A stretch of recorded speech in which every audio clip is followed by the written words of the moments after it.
Gostaria aí da Roberta Sá se apresentar, né, e falar um pouco aí como está esse retorno ao trabalho dos empregados na fábrica de Juiz de Fora. E como que as ações de saúde, né, como que o papel da saúde ele pode ajudar para dar um suporte emocional dos empregados nesse momento. E aí, Roberta, eu gostaria que você falasse um pouco também sobre o projeto Retorno Positivo na fábrica de Juiz de Fora. Então, retorno positivo não é retorno com resultado positivo do coronavírus. Retorno bem, Roberta, fala para a gente um pouco. Isso aí, bom dia, né? Eu queria agradecer o convite, fiquei muito satisfeita, acho que esse bate-papo só tem a acrescentar, né?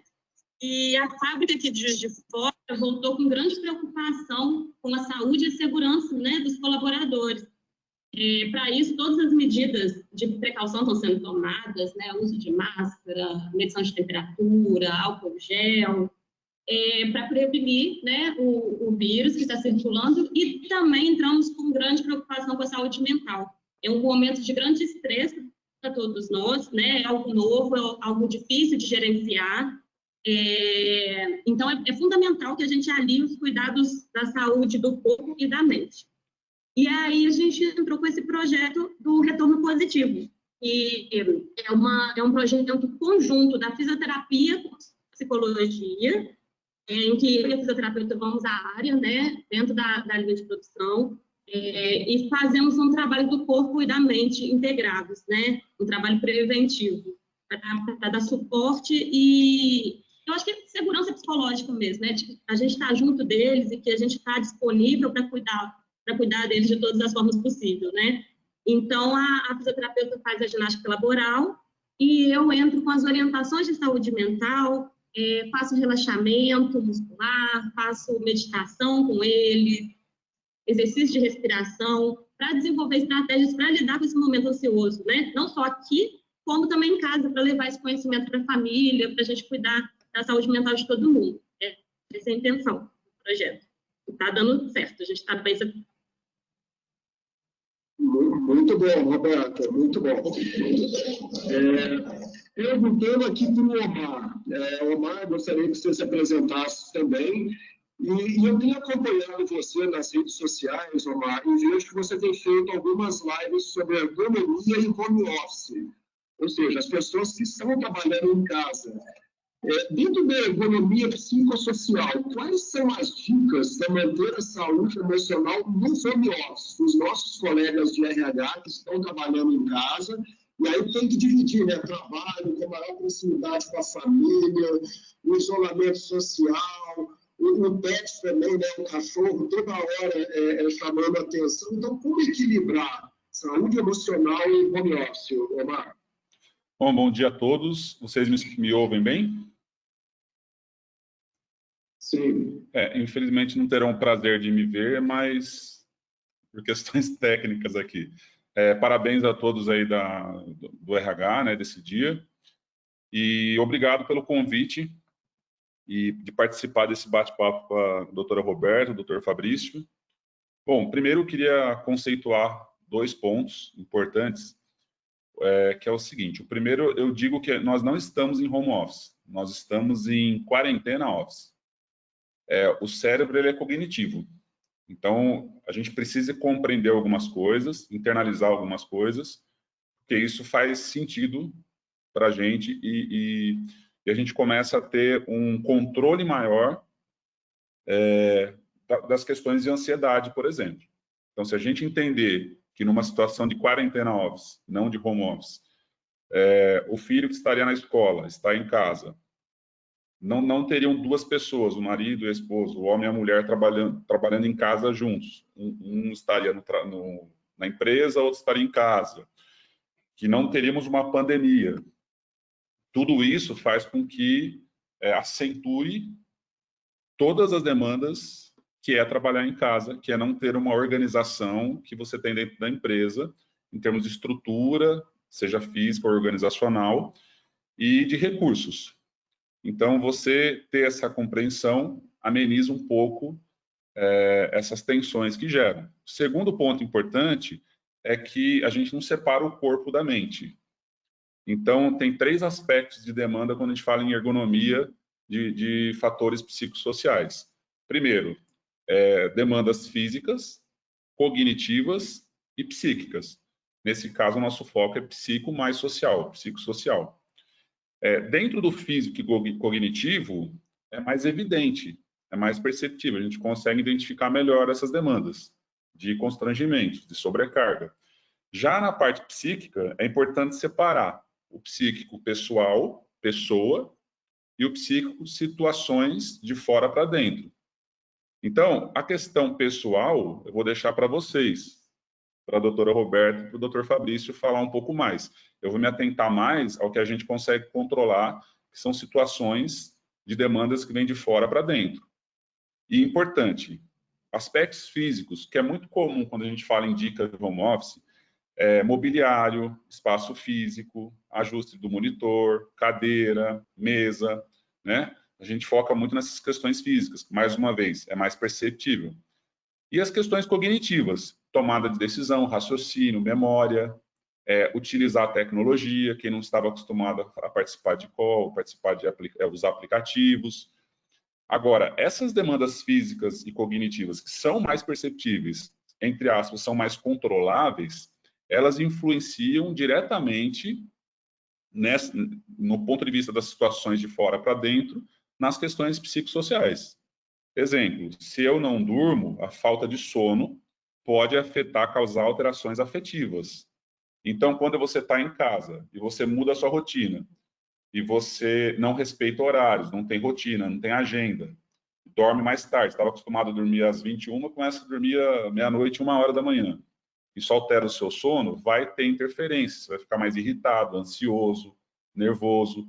Então, é importante olhar para essas questões físicas e cognitivas nessa influência do aspecto psíquico, que é o que a gente controla. Então, quais dicas eu daria?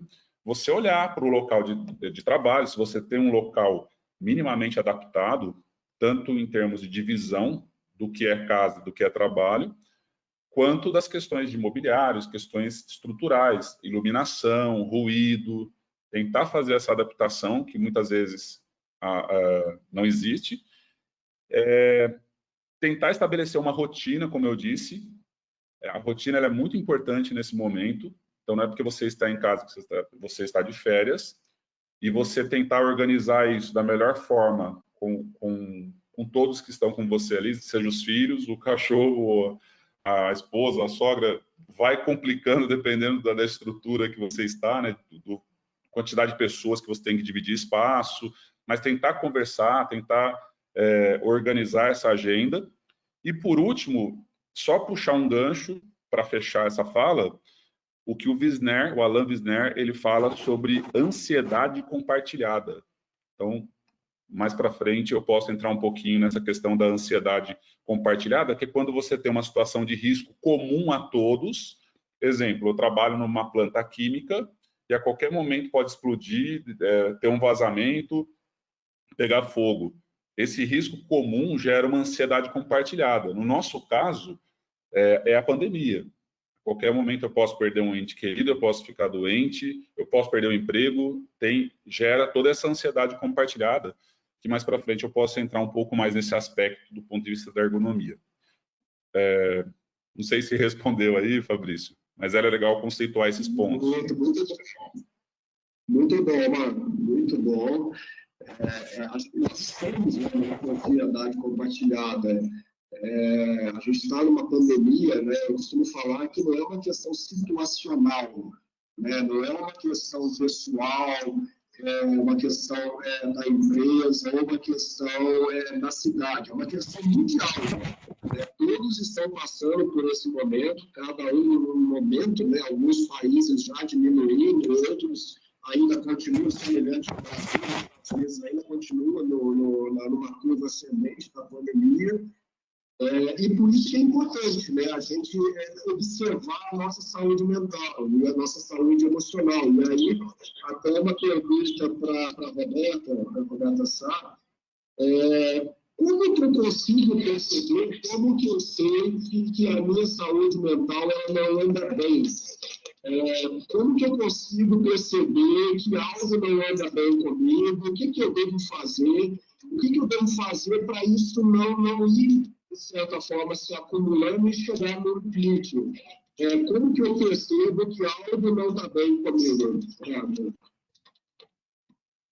Vamos lá, né? É importante a gente entender que os critérios, né, da psiquiatria e da psicologia para o que se torna uma patologia e o que é uma sensação normal, vamos dizer assim, esperada, eles foram um pouco afrouxados nesse período de pandemia, justamente porque é natural e coerente com a situação que eu me sinta mais ansiosa, que eu me sinta com mais medo, com mais sensações de insegurança do que na minha vida antes da pandemia.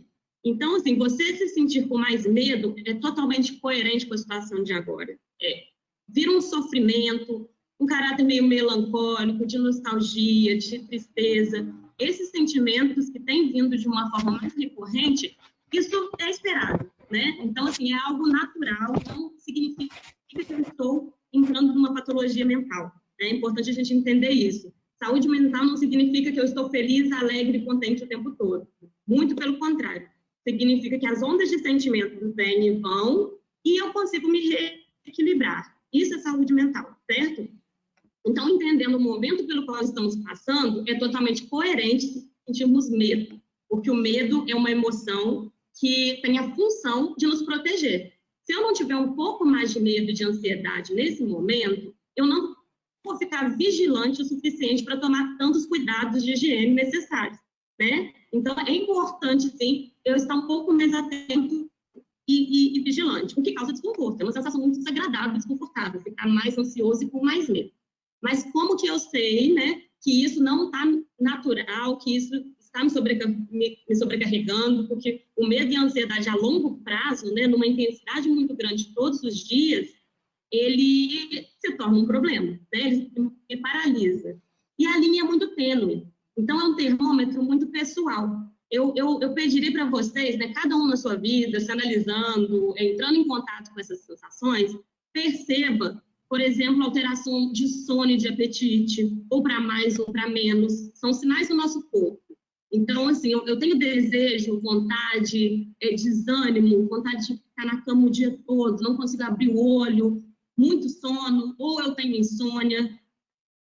Estou tendo episódios e muita ânsia por comida, muito apetite, nunca me sinto saciado, né? Estou falando um dia ou outro, né? Bem claro isso, um dia ou outro que a gente exagera, que é mais do que natural, né? Um exagero para compensar os sentimentos desagradáveis. Estou falando daquele exagero grande, né? Na alimentação. Então, alteração de apetite para mais ou para menos também é um outro sinal. E assim, doutor Fábio, isso principalmente é um sintoma que a gente chama de anedonia. Anedonia significa perder a capacidade de sentir prazer em atividades que eu tinha prazer.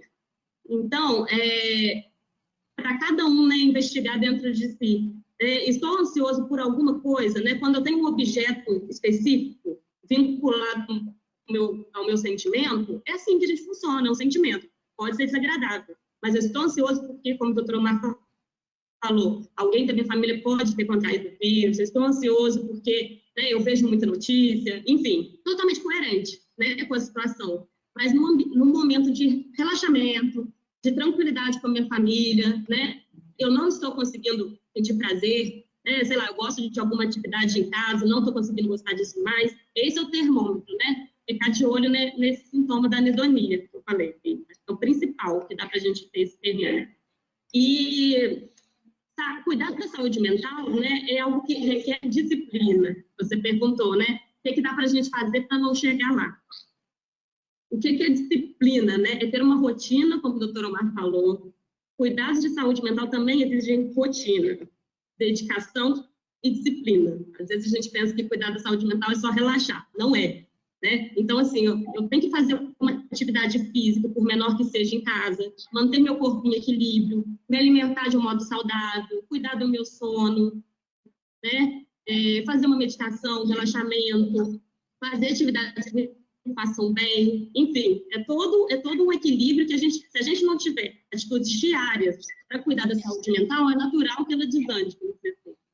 Exatamente. E aí uma coisa muito importante, né, Roberto, até dentro do que você falou, até a pessoa, por exemplo, observa. Antes eu conseguia ler um livro, eu tinha prazer em ler um livro, hoje eu não consigo, eu não tenho prazer em ler, eu tinha prazer em assistir um bom filme, né? Lógico que você não consegue no cinema, mas, por exemplo, você pode assistir um filme na televisão, e aí eu não tenho mais esse prazer. Uma coisa muito importante, Roberta, é que a pessoa percebeu que está com esse sintoma, que perdeu esse prazer, que está diminuindo, procura os serviços de saúde, né? Procura o ambulatório, tanto de São Bernardo, de Juiz de Fora, de Campinas, de Iracemados, as fábricas, nós temos ambulatório, nós temos profissionais capacitados, né, para esse atendimento, então é muito importante buscar ajuda, né? Com certeza, e tanto o médico, quanto o psicólogo, quanto qualquer profissional de saúde está apto para dar essas orientações de saúde mental, né? Perfeito. Lembrando, em São Bernardo, nós temos uma profissional psiquiatra, nós temos também profissionais clínicos, né, capacitados no acolhimento, nós temos aí em Juiz de Fora, né, você, Campinas também, Iracemápolis, mas muito bom. E aí, dentro do que você falou, né, Roberta, a questão hoje da quantidade de informação, o momento que a gente está passando, e aí também um fator que gera essa angústia é o excesso de notícia. Toda hora que eu ligo a televisão, eu vejo uma notícia com relação ao coronavírus, ou uma notícia política, ou manifestação contra o racismo, que de certa forma está muito certo, mas as notícias elas são muito densas, né? Nesse mundo líquido nosso, né? Até falando dessa volatilidade, né, de informações. Daí eu gostaria até de passar para o Omar, né, perguntando para o Omar com relação a isso, né? Como conseguir evitar que esse excesso de notícia nos influencie negativamente, e como que no meu dia a dia eu consigo até ser mais produtivo dentro da pandemia, e produtivo até para a minha vida, né, dos meus afazeres, como eu consigo balancear isso, né? Excesso de notícias, saúde emocional, e o que eu posso fazer para tentar ser mais produtivo nesse momento aí de pandemia. Aí pedir para o Omar falar um pouco para a gente sobre isso. Então, a gente precisa voltar a falar de angústia, que aparece aí, e ansiedade. Que ansiedade talvez seja a palavra-chave dentro dessa nossa discussão aqui de aspecto psicossocial e de carga mental, de problemas de ordem psíquica, né? A angústia, que é a questão de dentro, ela é mais subjetiva. Mais uma vez, vou deixar para vocês. Agora, a ansiedade dentro da ergonomia, nesse tema, ela está relacionada, como a doutora falou, a Roberta, de medo, e responde a um risco. Então, quando, mais uma vez, eu estou numa planta química, os riscos inerentes desse processo geram um processo de medo e tensão interna por meio de ansiedade. Então, é uma origem externa. A ameaça está lá fora, né? A notícia boa é que ele tem valor. A ansiedade motivada por medo e respondendo a um risco, ela tem valor adaptativo. Eu consigo me adaptar, desde que eu faça uma preparação psicológica para isso, um treino psicológico. Então, qual que é a dica que eu dou para você controlar essa ansiedade que vem de fora, que está relacionada a um risco? É você diminuir a densidade de informação, aos poucos. Então, primeiro, se você ouve noticiário, break news, de hora em hora, começa a organizar horários, assim. Vou ouvir alguma coisa 3 vezes por dia. Depois, uma vez por dia, depois 3 vezes por semana, uma vez por semana. Você não precisa acompanhar, assim, tipo bolsa de valores, os indicadores do que está acontecendo. A outra dica que eu dou é você dosar notícia ruim, que tem um grande volume, com notícia boa. Então, se você não consegue controlar isso, né, você começou a criar indicadores, gráficos, KPIs, assim, para acompanhar as mortes, tudo mais, faz o contrário, tenta olhar quantas pessoas se salvaram, quantas pessoas se recuperaram, dados positivos, quais países e o que eles fizeram para tipo a Nova Zelândia, que zerou. Começa a olhar notícias positivas para contrabalancear com aquilo que você está escutando de os profetas do Apocalipse aí, para você dosar um pouco isso e diminuir consideravelmente a carga de informação.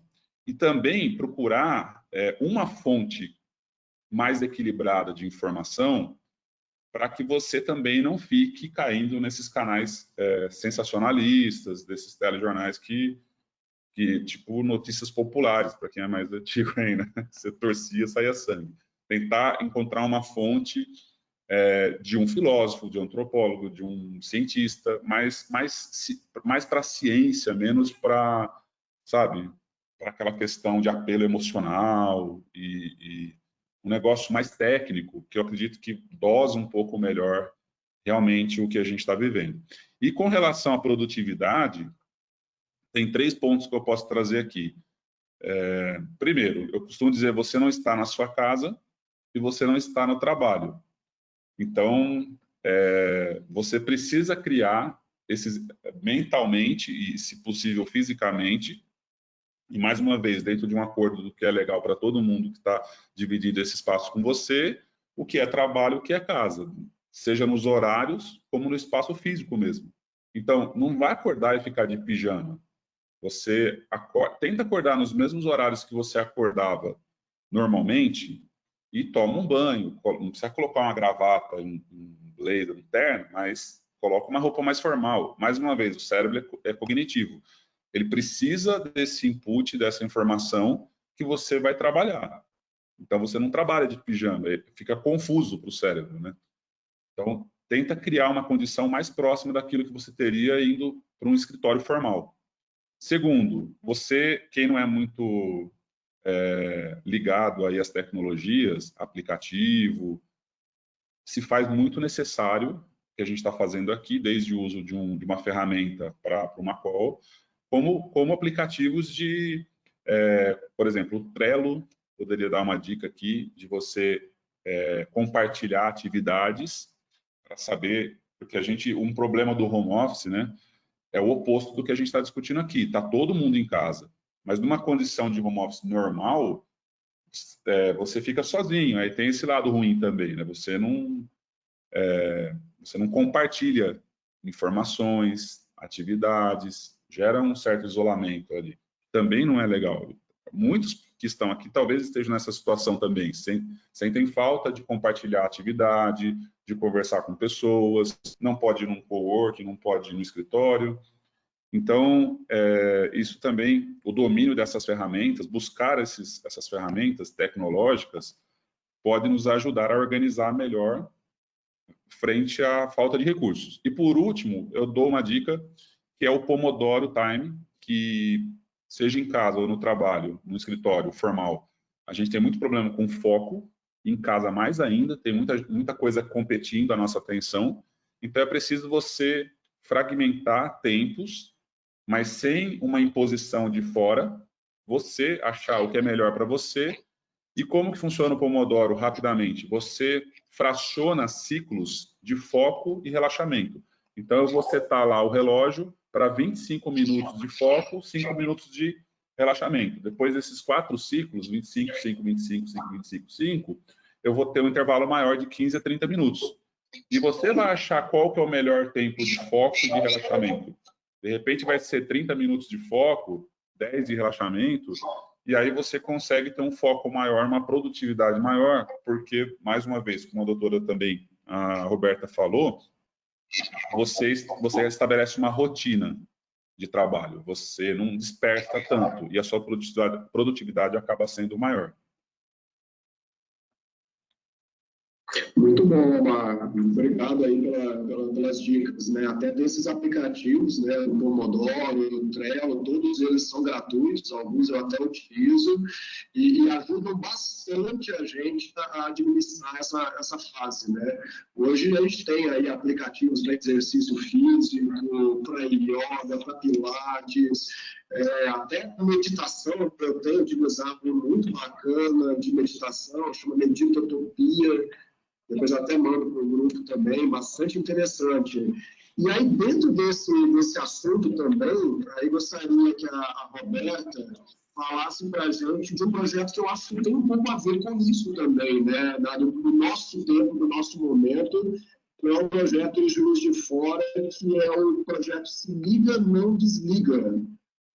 Aí, Roberta, conte para a gente aí como que funciona esse projeto e como que ele pode ajudar aí na nossa saúde emocional.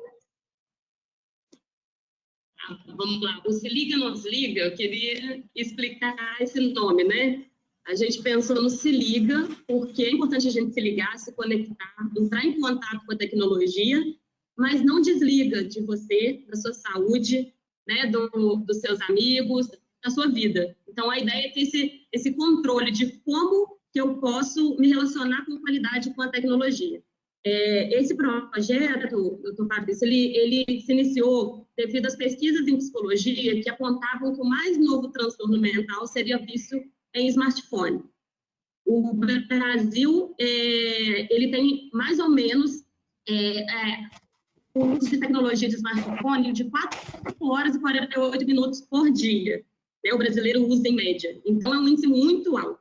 A gente entrou com esse projeto pensando na prevenção e na conscientização sobre como eu estou usando minha tecnologia. Será que eu estou me relacionando de forma saudável ou não? Então, a ideia desse projeto era fazer com que a pessoa tomasse consciência de como está o uso dela, para daí tomar alguma providência. Então, a gente tem o uso consciente, o uso abusivo e a dependência. São as 3 formas de nos relacionarmos com o nosso celular, vamos dizer assim.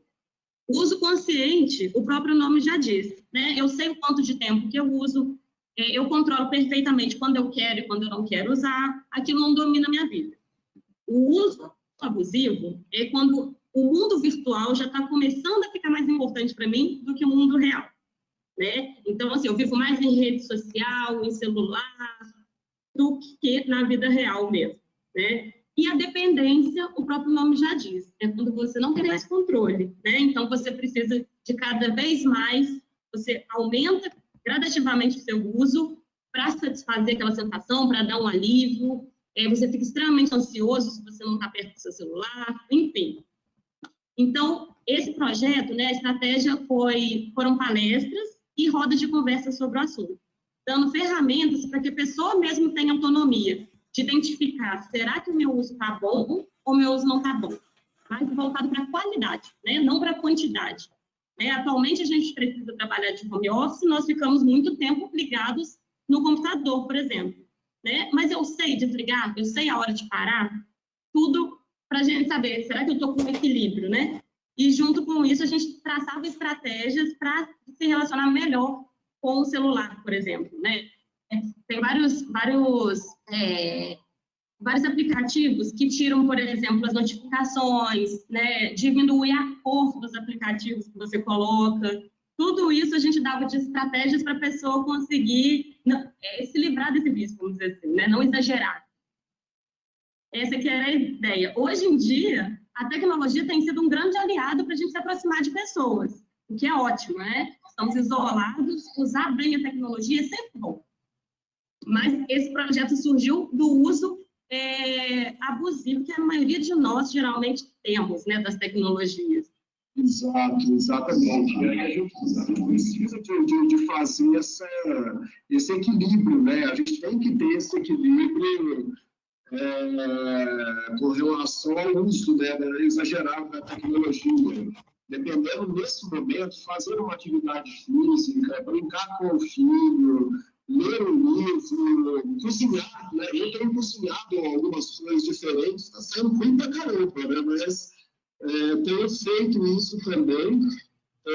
E aí agora, passando um pouco para o Omar, Omar, a gente tem uma teoria aí, na parte de saúde emocional e em ergonomia, que fala aí do conceito de demanda e recompensa, Aquele equilíbrio que a gente tem entre demanda e recompensa na nossa vida, A gente tem a questão da roda da vida, onde a gente teria que equilibrar os aspectos importantes da vida, como família, vida social, trabalho, lazer também, parte financeira, E aí eu gostaria que você falasse um pouco aí como que nós podemos equilibrar esses aspectos, né, dentro do conceito de ergonomia psicossocial, e como que isso influencia a nossa vida nos tempos atuais. Queria que você falasse um pouco para a gente sobre essa questão de demanda e recompensa em roda da vida.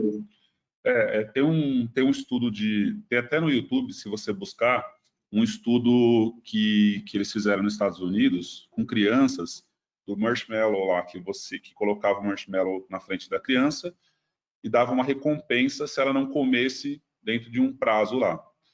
E isso traz a questão do imediatismo que nós temos, né? A gente quer para hoje. E aí a criança come o marshmallow lá porque ela prefere o prazer imediato do que esperar para ter a recompensa. E uma das coisas que está interferindo muito nessas questões que a gente está vivendo é a falta de tempo, né? De um prazo, de um deadline. Assim, a gente não tem um prazo. Ninguém sabe quando que vai voltar o novo normal.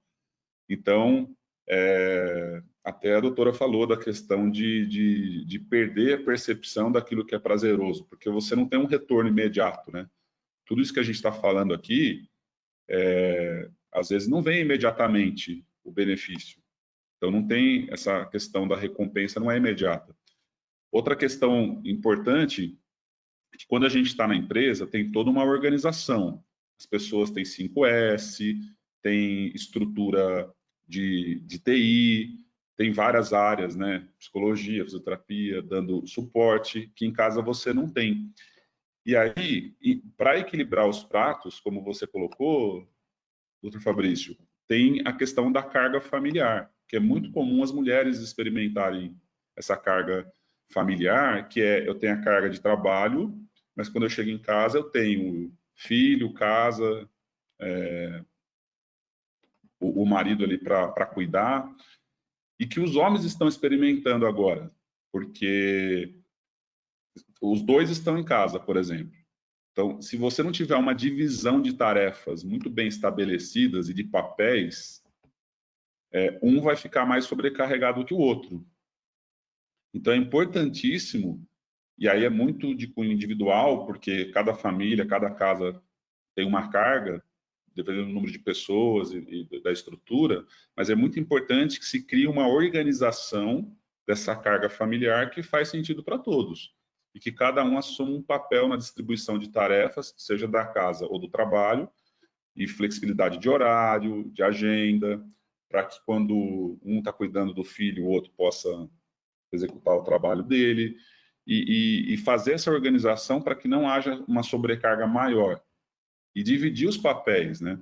Porque, mais uma vez, você não está no seu trabalho, você não está na sua casa. Então, dentro dessa organização que eu estou propondo, não só em termos de organização do trabalho em casa, mas como da vida. Então, a gente perde um pouco a noção do tempo. O que é feriado, o que é sábado, o que é final de semana, o que é dia de semana.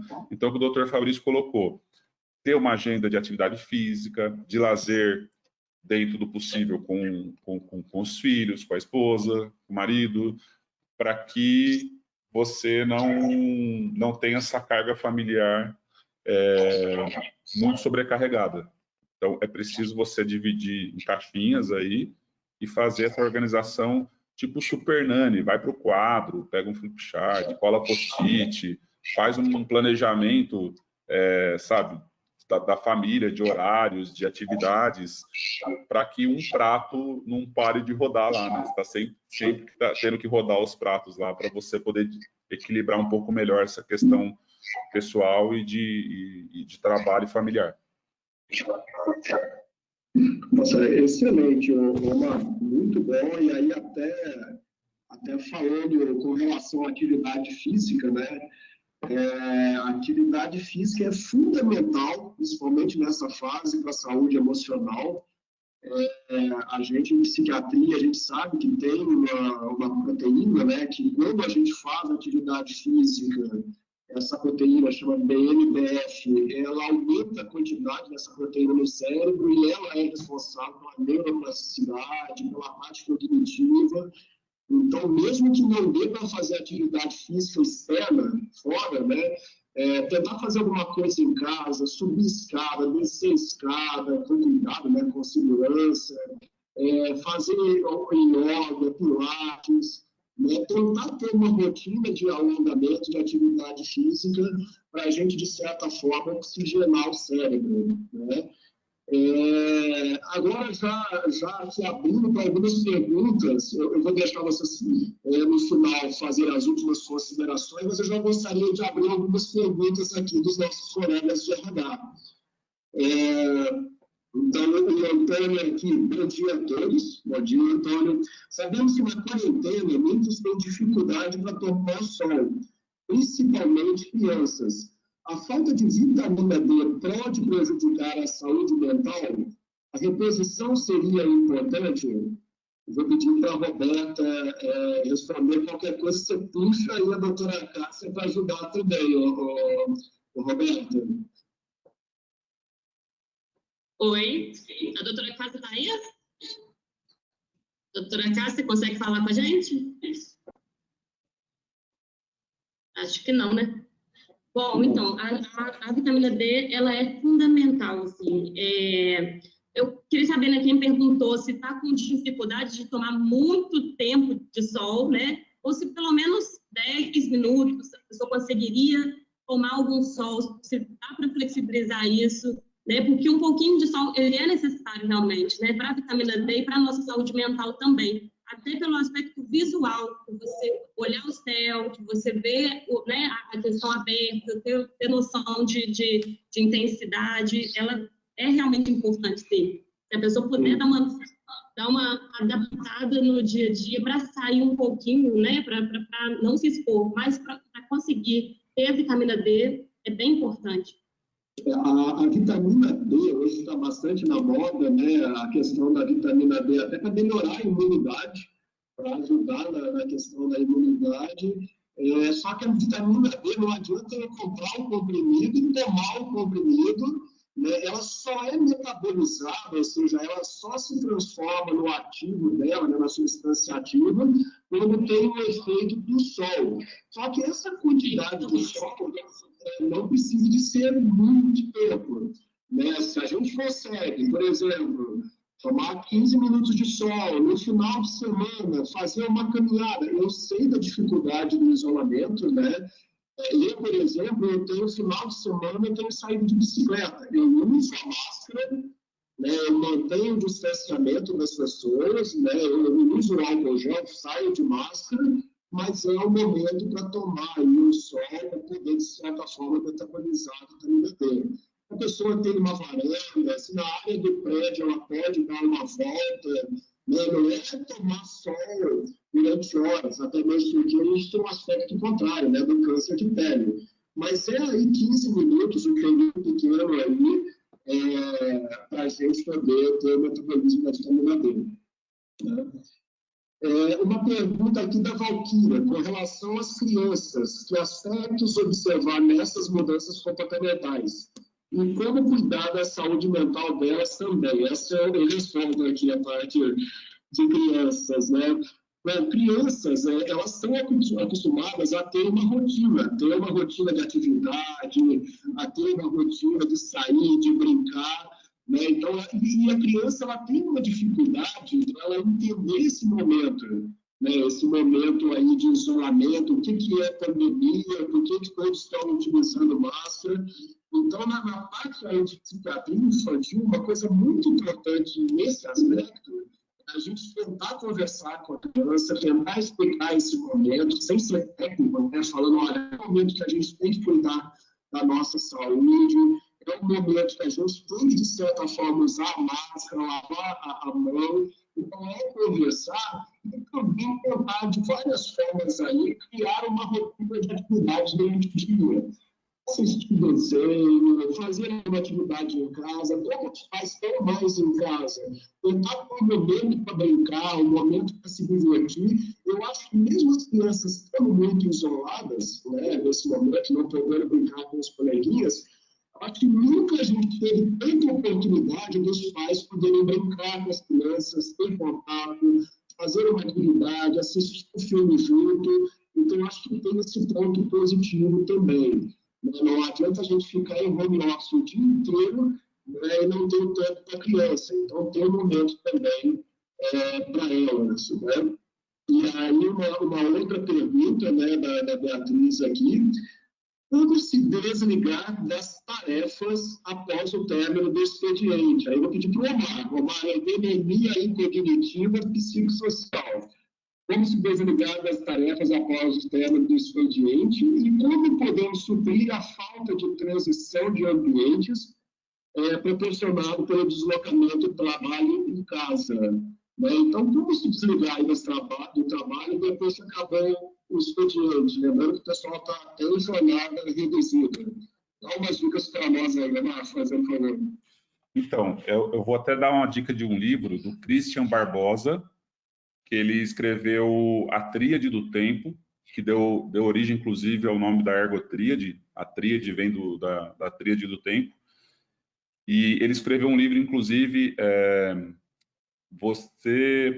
um livro para a mulher, para a produtividade da mulher. A tríade do tempo, ela fala das situações circunstanciais, do que é planejado, do que é urgente, e ele fala muito de ter uma organização de tarefas.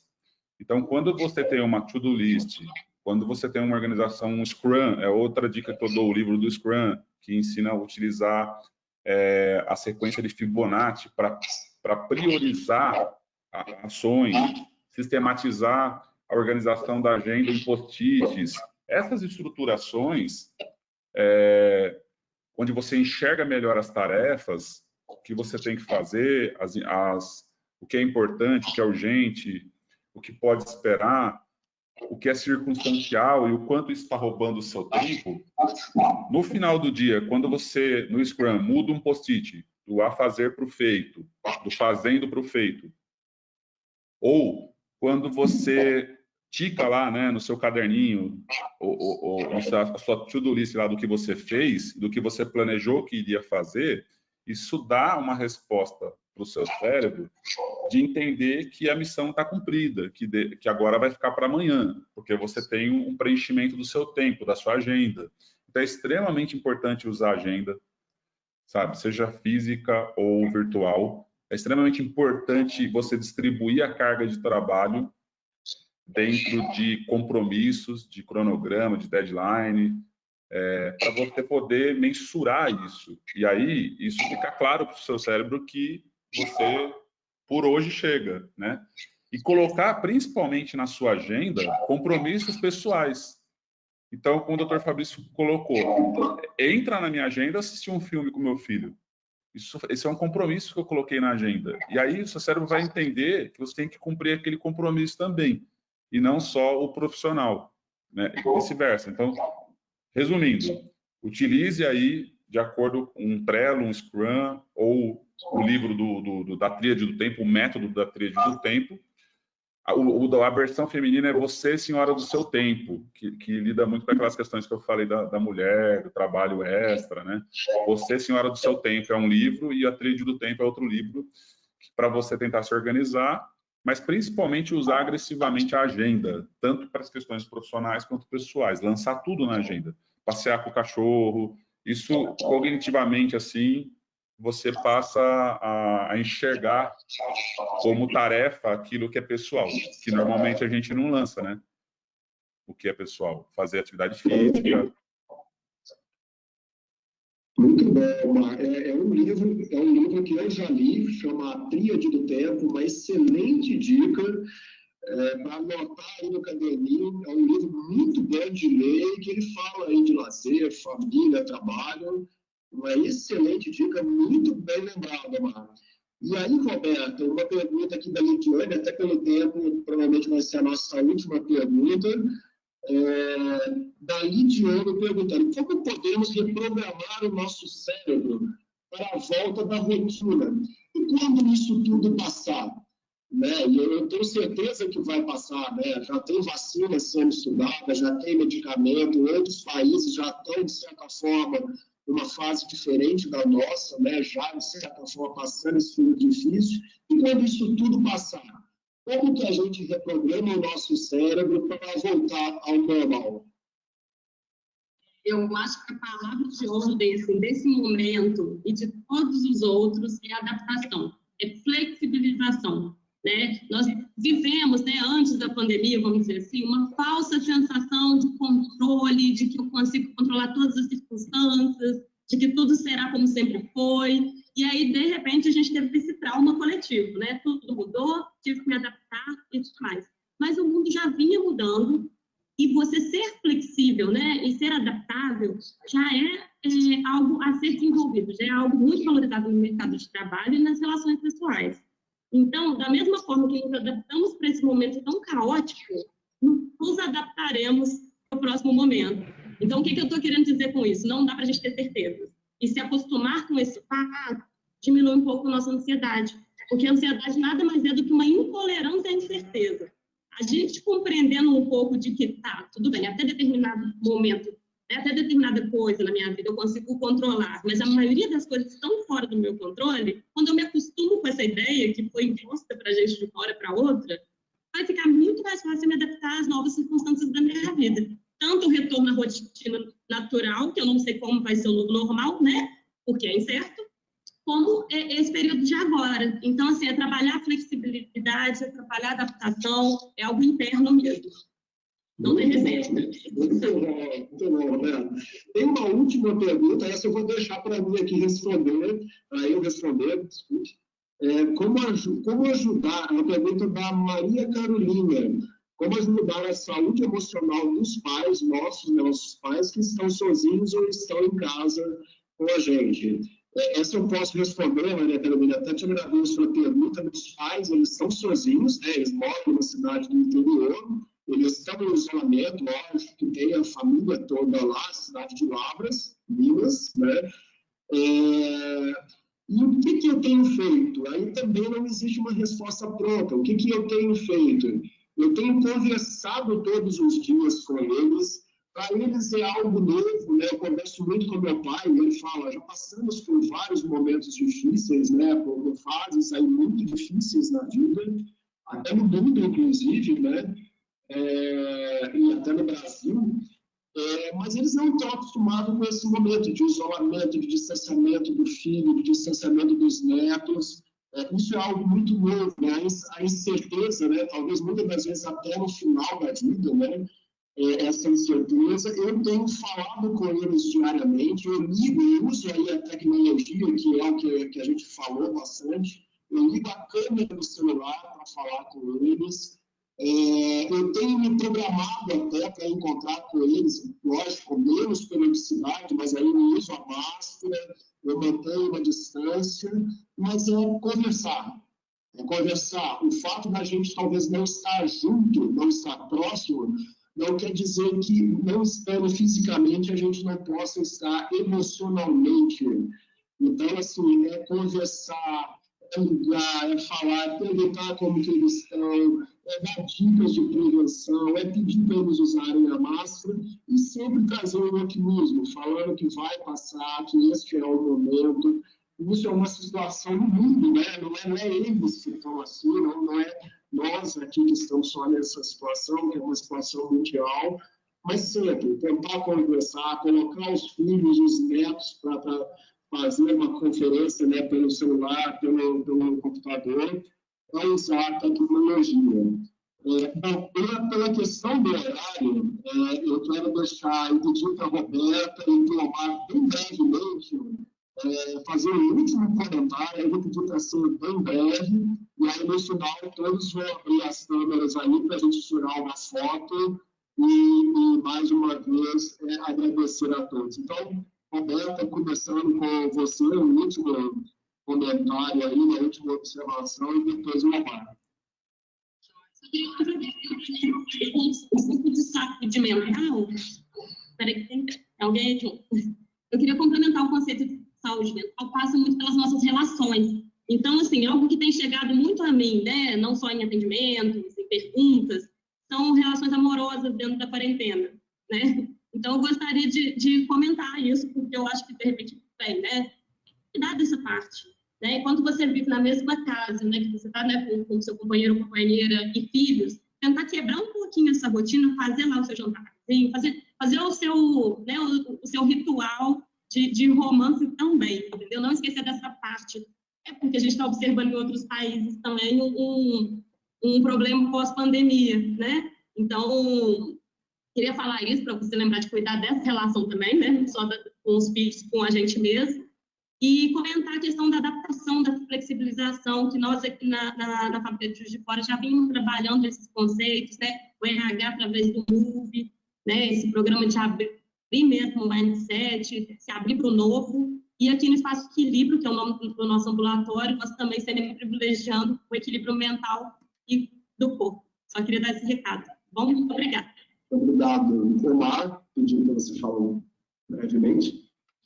Bom, legal, agradeço mais uma vez o convite. Então, um resumo, né, Fabrício, que retomar o equilíbrio entre aspectos físicos, cognitivos e psicossociais, utilizar tudo que a gente falou aqui para tentar organizar em caixinhas, separar, enxergar e procurar um profissional, se for o caso, como vocês falaram, se for uma questão mais interna, né? Aproveitar para se preparar.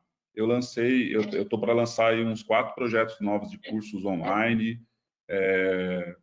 focar em coisas que te dá prazer, como você falou da questão da recompensa, né? Então, aproveitar para estudar, retomar aquele curso de inglês, espanhol que você parou, estudar uma língua, fazer um curso de fotografia online, substitui as notícias aí, as bad news por conhecimento e por preparação, porque isso faz bem para a mente, né? E por último, assim, é importante a gente ter a gente não tem um prazo, né? Quando que vai voltar o novo normal, mas acreditar que vai passar, já passou da metade da ponte aí, e isso ajuda a dar um alento, assim, né? Que isso tudo vai passar e a gente vai superar. Então, é importante se fortalecer e acreditar nisso daí, porque isso faz sentido, assim, né? E, por último, quem quiser me seguir no Instagram, eu compartilho conteúdo sobre ergonomia, Omar Alexandre. No LinkedIn, Omar Alexandre também você me encontra. E eu tenho um canal no YouTube com alguns vídeos de ergonomia, postei algumas coisas de home office lá, que Omar Alexandre também você consegue me encontrar dentro do canal do YouTube lá. Legal? Muito bom, Omar. Obrigado. Gostaria de agradecer aí o tempo de vocês, né? Tanto da Roberta Sá, do Omar também. Muito obrigado. A doutora Cássia, ela respondeu a mensagem aqui, as meninas, ela respondeu, colocou no grupo aqui do Teams a mensagem sobre a vitamina D. Obrigado aí, doutora Cássia. E muito bacana nesse momento, né, até no dia de hoje do RH, a gente vê a quantidade de pessoas participando, em nenhum momento a gente parou, né? Nós estamos aí em todas as áreas de RH trabalhando e dando suporte no retorno à fábrica. Eu tenho conversado com todos os colegas, sem exceção, e é muito gratificante a gente saber que mesmo nessas dificuldades, nesse momento aí de pandemia, nós estamos unidos e estamos conseguindo fazer o nosso trabalho. Eu gostaria de pedir que todos ligassem a câmera agora para a gente tirar uma foto e agradecer muito a presença de todos aí nesse bate-papo sobre saúde emocional.